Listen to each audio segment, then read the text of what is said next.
إنك حميد مجيد. اللهم بارك على محمد وعلى آل محمد كما باركت على إبراهيم وعلى آل إبراهيم إنك حميد مجيد. সকলে জিকির করে লা ইলাহা ইল্লাল্লাহ লা ইলাহা ইল্লাল্লাহ লা ইলাহা ইল্লাল্লাহ লা ইলাহা ইল্লাল্লাহ লা ইলাহা ইল্লাল্লাহ লা ইলাহা ইল্লাল্লাহ লা ইলাহা ইল্লাল্লাহ লা ইলাহা ইল্লাল্লাহ হাসবি রাব্বি জাল্লাল্লাহ মা ফি কলবি গায়রুল্লাহ লা ইলাহা ইল্লাল্লাহ লা ইলাহা ইল্লাল্লাহ لا إله إلا الله لا إله إلا الله لا إله إلا الله محمد رسول الله.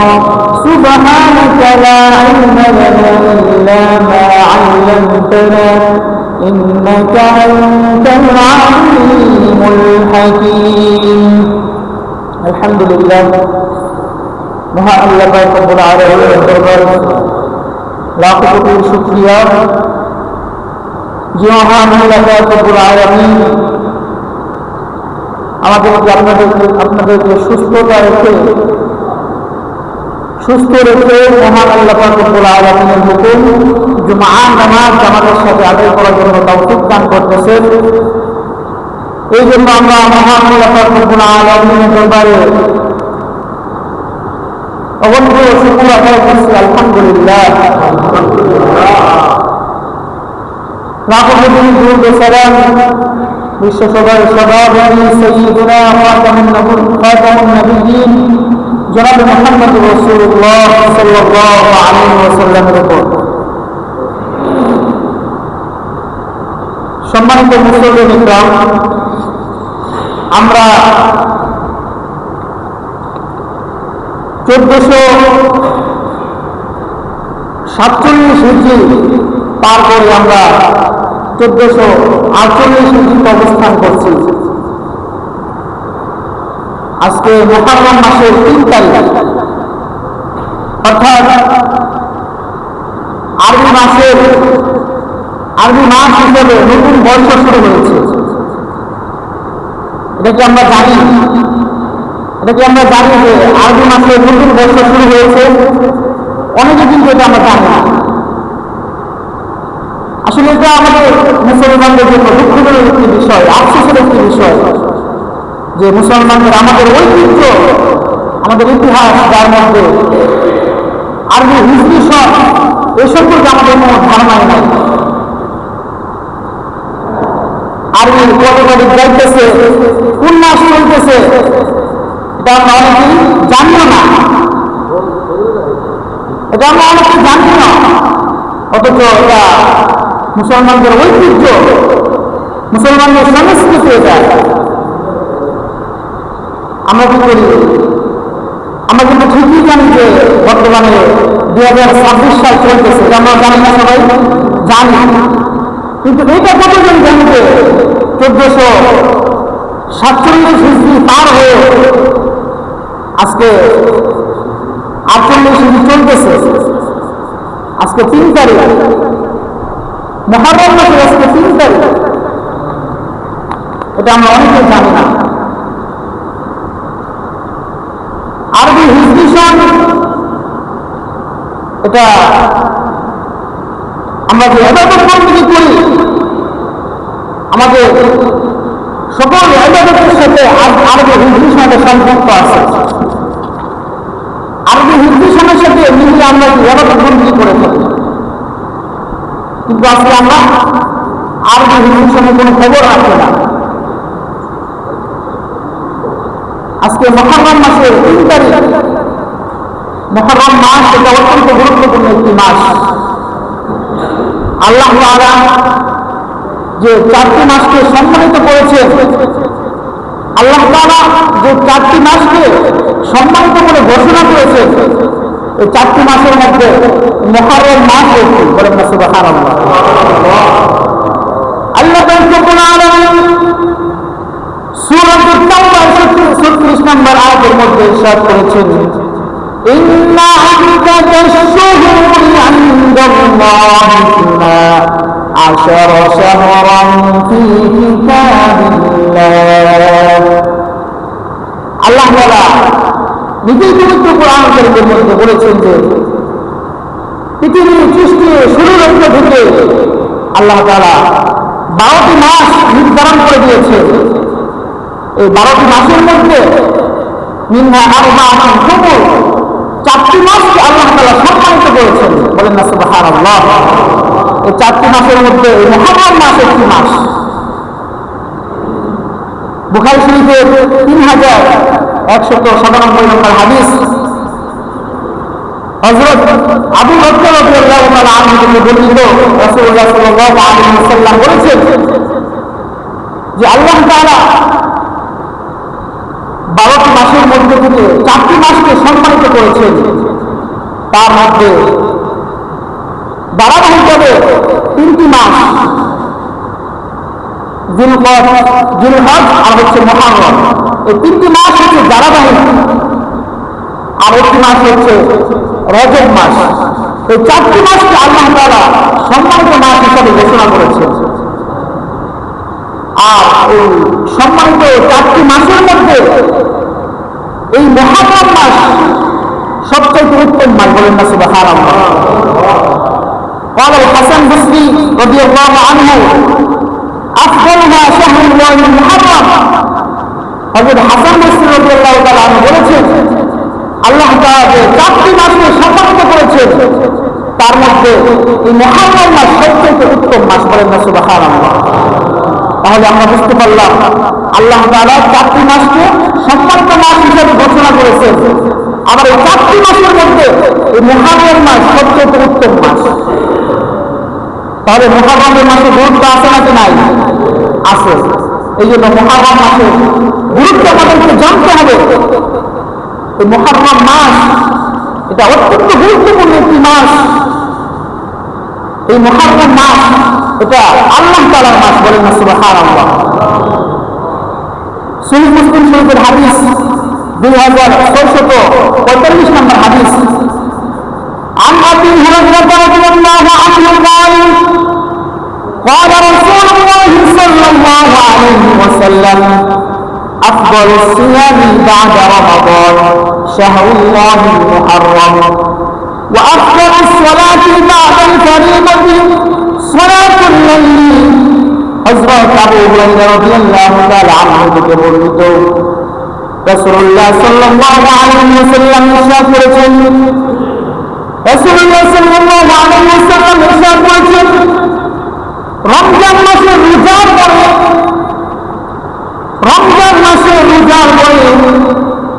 আল্লাহ পাক রব্বুল আলামিনের মাস মুহররমের রোজা আল্লাহ পাক রব্বুল আলামিনের কাছে সবচেয়ে প্রিয়। বলেন না সুবহানাল্লাহ। রমজান মাসে রোজার পরে মুহররমের যে রোজা আছে 10 তারিখের রোজা, এই রোজা আল্লাহ তাআলার কাছে সবচেয়ে প্রিয়। বলেন না সুবহানাল্লাহ। এরপর রাসূলুল্লাহ সাল্লাল্লাহু আলাইহি ওয়াসাল্লাম বলেছেন, ওয়া আফদালুস সালাতি বা'দাল ফরিদাতি সালাতুল লাইল। ফরজ নামাজের পর তাহাজ্জুদের নামাজ আল্লাহ তাআলার কাছে সবচেয়ে প্রিয়। বলেন না সুবহানাল্লাহ। তাহলে ফরজ নামাজের পর তাহাজ্জুদের নামাজ আল্লাহ তাআলার কাছে সবচেয়ে প্রিয়। এই হাদিসের মধ্যে আমরা দুইটা জিনিস শিখতে পারলাম। একটা হচ্ছে রমজানের রোজার পর মুহররমের রোজা আল্লাহ তাআলার কাছে সবচেয়ে প্রিয়। আরেকটা হচ্ছে ফরজ নামাজের পর আল্লাহ তাআলার কাছে তাহাজ্জুদের নামাজ সবচেয়ে প্রিয়। এই জন্য আমরা যতটুকু সম্ভব তাহাজ্জুদের নামাজ আমরা আদায় করব। আপনি যদি পারেন শেষ থেকে পড়বেন, শেষ থেকে পড়া উত্তম, কিন্তু শেষ থেকে উঠে পড়া যদি আপনার পক্ষে সম্ভব না হয় তাহলে আপনি শুরুর রাতে আপনি তাহাজ্জুদের নিয়ত করে তাহাজ্জুদের নামাজ পড়ে ঘুমিয়ে যান। আল্লাহ পাক রব্বুল আলামিন আপনাকে তাহাজ্জুদ করার সুযোগ দিয়ে দিবেন। বলেন না সুবহানাল্লাহ। ইসলামটা অনেক সহজ, কিন্তু ইসলামটা অনেক সহজ, কিন্তু আমরা ইসলামকে কঠিন করে ফেলেছি। দেখেন কত সহজ করেছে আল্লাহ তাআলা। হ্যাঁ, আমাদের উপর নামাজকে ফরজ করেছে। আপনি যদি দাঁড়িয়ে নামাজ না পড়তে পারেন, আপনি অসুস্থ হয়ে যান, তাহলে আপনি বসে নামাজ পড়েন। বসে নামাজ না পড়তে পারলে আপনি শুয়ে নামাজ পড়েন। এই জন্য ইসলামকে কঠিন করা যাবে না। ইসলাম অনেক সহজ। আপনি শেষ থেকে তাহাজ্জুদ করতে পারেন না, আপনার জন্য কষ্ট হয়, আপনি শুরুর রাতে তাহাজ্জুদ করে ফেলেন, তাহলে আপনি তাহাজ্জুদের ফজিলত পেয়ে যাবেন। তাহলে এখানে আল্লাহ রাসূলুল্লাহ সাল্লাল্লাহু আলাইহি ওয়াসাল্লাম বলেছেন যে মুহররম মাস এটা আল্লাহ তাআলার মাস। এখন আমাদের একটা প্রশ্ন হতে পারে, যদি মুহররম মাস আল্লাহ তাআলার মাস হয় তাহলে বাকি 11 মাস কি আল্লাহ তাআলার মাস না? এই প্রশ্ন আসে না? প্রশ্ন আসে। দেখেন পৃথিবীর সকল মসজিদ যদি আল্লাহ তাআলার ঘর না, আল্লাহ তাআলার ঘর না, কিন্তু বাইতুল্লাহকে আল্লাহ তাআলা বিশেষভাবে কি আল্লাহ তাআলার ঘর হিসেবে ঘোষণা করেছে। হ্যাঁ, কারণ কি বাইতুল্লাহর মর্যাদা ভিন্ন, বাইতুল্লাহর মর্যাদা আল্লাহ তাআলার কাছে ভিন্ন। যদিও পৃথিবীর সমস্ত মসজিদ আমরা যে মসজিদ অবস্থান করছি এটাও আল্লাহ তাআলার ঘর, বাইতুল্লাহ আল্লাহ তাআলার ঘর, কিন্তু বাইতুল্লাহ বিশেষ মর্যাদা থাকার কারণে আল্লাহ তাআলা বাইতুল্লাহকে আল্লাহ তাআলার ঘর হিসেবে ঘোষণা করেছে। এই জন্য অন্যান্য মাস আল্লাহ তাআলার মাস, বিশেষ করে মুহররম মাসকে আল্লাহ তাআলার মাস হিসেবে ঘোষণা করেছেন। এর কারণ হচ্ছে এই মাসের বিশেষ কিছু ফজিলত রয়েছে। এই ফজিলতের কারণে এই মাসকে আল্লাহ তাআলার মাস হিসেবে ঘোষণা করেছেন। মুসনাদ আহমদের হাদিস 1335 নম্বর হাদিস, عن علي رضي الله عنه قال أتى النبي صلى الله عليه وسلم رجل فقال يا رسول الله صلى الله عليه وسلم حضرت علي رضي الله تعالى عنه থেকে বর্ণিত, হযরত আলী রাদিয়াল্লাহু তাআলা আনহু বলেন রাসূলুল্লাহ সাল্লাল্লাহু আলাইহি ওয়াসাল্লামের কাছে একজন লোক আসলেন। লোকটি এসে রাসূলুল্লাহ সাল্লাল্লাহু আলাইহি ওয়াসাল্লামকে বললেন, ইয়া রাসূলুল্লাহ, আল্লাহ তাআলার রাসূল, আখবিরনি বিশাহরিন আসুমুহু বা'দা রমাদান, রমজান মাসের পর আমাকে এমন একটি মাস বলেন যে মাসে আমি রোজা রাখবো। فقال رسول الله صلى الله عليه وسلم, আল্লাহ রাসূল সাল্লাল্লাহু আলাইহি ওয়াসাল্লাম বললেন, ইন কুনতা সাইমান শাহরান বা'দা রমাদান ফাসুমিল মুহররম, তুমি যদি রমজান মাসের পর অন্য কোনো মাসে রোজা রাখতে চাও তাহলে তুমি আল্লাহ তাআলার মাস মুহররম মাসে তুমি রোজা রাখো। বলেন না সুবহানাল্লাহ। ফাইন্নাহু শাহরুল্লাহ, কেননা মুহররম মাস এটা আল্লাহ তাআলার মাস। এই জন্য তুমি রমজান মাসের পর যদি অন্য কোনো মাসে রোজা রাখতে চাও তাহলে মুহররম মাসে রোজা রাখো। এরপর রাসূলুল্লাহ সাল্লাল্লাহু আলাইহি ওয়াসাল্লাম বলেছেন, ওয়া ফীহি ইয়াওমুন তাবা ফীহি আলা কওমিন, এই মুহররম মাসে এমন একটি দিন রয়েছে যেই দিনে আল্লাহ পাক রব্বুল আলামিন অনেক লোকদের তওবা কবুল করেছেন। ওয়াইতাবু আলা আখিরিনা, এবং পরবর্তী যারা এই দিনে আল্লাহ তাআলার কাছে তওবা করবে আল্লাহ তাআলা তাদের তওবা কবুল করবেন। বলেন না সুবহানাল্লাহ। তাহলে এই হাদিসের মাধ্যমে আমরা বুঝতে পারলাম যে মুহররম মাসে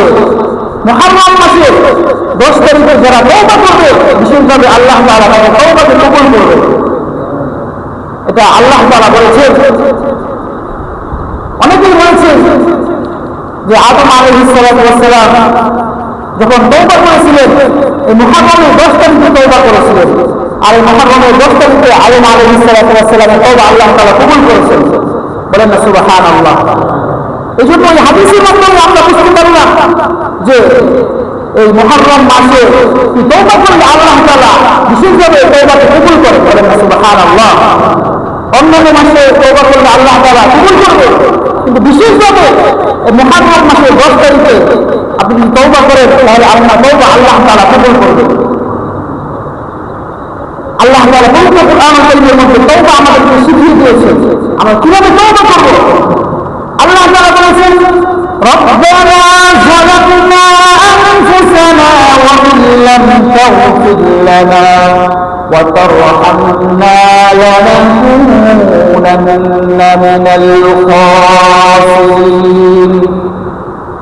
হযরত আদম আলাইহিস সালাম এবং হাওয়া আলাইহিস সালাম যখন জান্নাত থেকে আল্লাহ তাআলা বের করে দিয়েছিলেন, তখন হযরত আদম এবং হাওয়া আলাইহিস সালাম আল্লাহ তাআলার কাছে এই দোয়াটা বেশি বেশি করতেন, রব্বানা যালামনা আনফুসানা ওয়া ইন লাম তাগফির লানা ওয়া তারহামনা লানাকুনান্না মিনাল খাসিরিন। এই তওবা বেশি বেশি করতে এক পর্যায়ে আদম এবং হাওয়া আলাইহিস সালামের তওবা আল্লাহ তাআলা কবুল করে নিলেন। এই জন্য আমরা বেশি বেশি এই তওবাটা করব, রব্বানা যালামনা আনফুসানা, যে আমাদের রব আমরা আমাদের নফসের উপর আমরা জুলুম করে ফেলেছি। রব্বানা যালামনা আনফুসানা ওয়া ইন লাম তাগফির লানা ওয়া তারহামনা, যে আমাদের আপনি যদি আমাদেরকে মাফ না করেন, ওয়া তারহামনা, এবং আপনি যদি আমাদেরকে রহম না করেন, লানাকুনান্না মিনাল খাসিরিন, আমরা ক্ষতিগ্রস্তদের অন্তর্ভুক্ত হয়ে যাব। কত সুন্দর তওবা আল্লাহ তাআলা শিক্ষা দিয়েছেন। এই জন্য দেখবেন ফরজ নামাজের পর বিশেষভাবে কিন্তু সবাই এই দোয়াটা করে থাকে, রব্বানা যালামনা আনফুসানা ওয়া ইন লাম তাগফির লানা ওয়া তারহামনা লানাকুনান্না মিনাল খাসিরিন। এই জন্য যখন দোয়া করা হয় ফরজ নামাজের পর আমরা গুরুত্ব সহকারে আমিন আমিন বলবো, কারণ আপনি তো বুঝতে পারেন না কি দোয়া করা হয়েছে, কিন্তু ইমাম সাহেব যখন ফরজ নামাজের উপরে দোয়া করে সেখানে অনেক সুন্দর সুন্দর দোয়া কিন্তু করে থাকে। এই দোয়াগুলি যদি কবুল হয়ে যায় তাহলে আপনার জীবনের জন্য যথেষ্ট হয়ে যায়। বলেন না সুবহানাল্লাহ।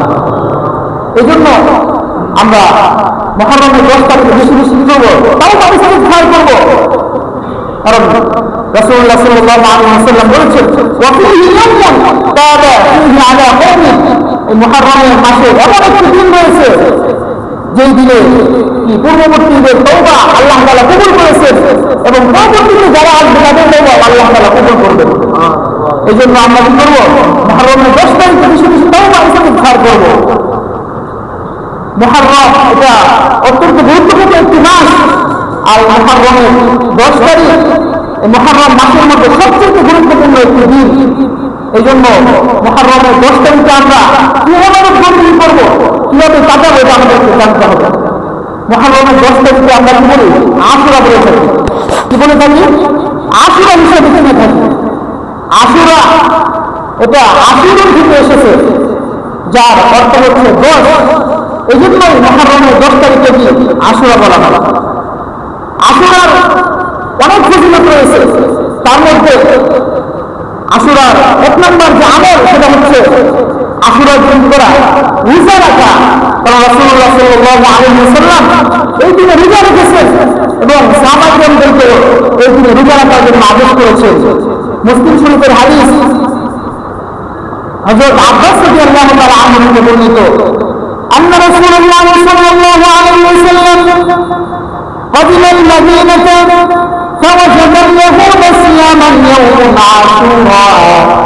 রাসূলুল্লাহ সাল্লাল্লাহু আলাইহি ওয়াসাল্লাম যখন মদিনায় আগমন করলেন, মদিনায় আগমন করার পর রাসূলুল্লাহ সাল্লাল্লাহু আলাইহি ওয়াসাল্লাম মদিনার ইহুদিদেরকে এই মুহররমের 10 তারিখে রোজা রাখতে দেখলেন। রাসূলুল্লাহ সাল্লাল্লাহু আলাইহি ওয়াসাল্লাম তাদেরকে বললেন, তোমরা এই দিনে কি জন্য রোজা রাখো? ইহুদিরা বলল, আমরা এই দিনে এই জন্য রোজা রাখি কারণ এই দিনে আল্লাহ পাক রব্বুল আলামিন হযরত মূসা আলাইহিস সালাতু ওয়াস সালামকে ফেরাউনের হাত থেকে রক্ষা করেছিল। এবং এই দিনে হযরত মূসা আলাইহিস সালাতু ওয়াস সালামকে ফেরাউনের হাত থেকে রক্ষা করে ফেরাউন এবং তার দলবলকে নদীতে ঝুলিয়ে নিয়েছিল। এই জন্য মূসা আলাইহিস সালাতু ওয়াস সালাম আল্লাহ তাআলার কৃতজ্ঞতা স্বরূপ এই মুহররমের 10 তারিখে রোজা রাখত। এই জন্য আমরা এই দিনে রোজা রেখে থাকি। রাসূলুল্লাহ সাল্লাল্লাহু আলাইহি ওয়াসাল্লাম যখন বললেন আমরা তো মূসা আলাইহিস সালাতু ওয়াস সালামের আরো নিকটবর্তী, এরপর রাসূলুল্লাহ সাল্লাল্লাহু আলাইহি ওয়াসাল্লাম নিজেও এই মুহররমের 10 তারিখে রোজা রাখতেন এবং সাহাবায়ে-কেরামদেরকে আদেশ করলেন যে তোমরা এই মুহররমের 10 তারিখে রোজা রাখো। এখন রোজা আমরা কিভাবে রাখবো? মুহররমের 10 তারিখে রোজা কয়টা? অনেকে জিজ্ঞেস করে হুজুর মুহররমের রোজা কয়টা? বিভিন্ন হাদিসের মাধ্যমে বোঝা যায় যে মুহররমের রোজা 2টা রাখতে হবে। কয়টা? 2টা রোজা রাখতে হবে। মুহররমের 10 তারিখের আগের দিন অর্থাৎ 9 তারিখ এবং 10 তারিখ অথবা 10 অথবা 11, এই 9, 10 অথবা 10, 11 এই দিনের যে কোনো 2 দিন আপনি মুহররমের রোজা রাখতে পারবেন। হাদিসের মাধ্যমে এটাই প্রমাণিত হয়। তবে 9 এবং 10 তারিখ রোজা রাখা এটা হচ্ছে উত্তম। কিন্তু আপনি যদি 9 এবং 10 তারিখ রোজা রাখতে না পারেন তাহলে আপনি 10 এবং 11 তারিখ রোজা রাখলে আপনার রোজা আদায় হয়ে যাবে। 4টি আমল রাসূলুল্লাহ সাল্লাল্লাহু আলাইহি ওয়াসাল্লাম কখনো পরখ করেন নাই, কখনো বাদ দেন নাই। কয়টি আমল? 4টি আমল। তার মধ্যে একটি হচ্ছে মুহররমের রোজা। বলেন না সুবহানাল্লাহ। সুনান নাসাই হাদিস عن حفصة رضي الله عنه قالت 4 لم يكن يدعون النبي صلى الله عليه وسلم। আম্মা জান হযরত হাফসা রাদিয়াল্লাহু তাআলা আনহা থেকে বর্ণিত, তিনি বলেছেন রাসূলুল্লাহ সাল্লাল্লাহু আলাইহি ওয়াসাল্লাম 4টি আমল কখনো ত্যাগ করেন নাই। তার মধ্যে 1 নম্বর হচ্ছে সিয়াম আশুরা, আশুরা রোজা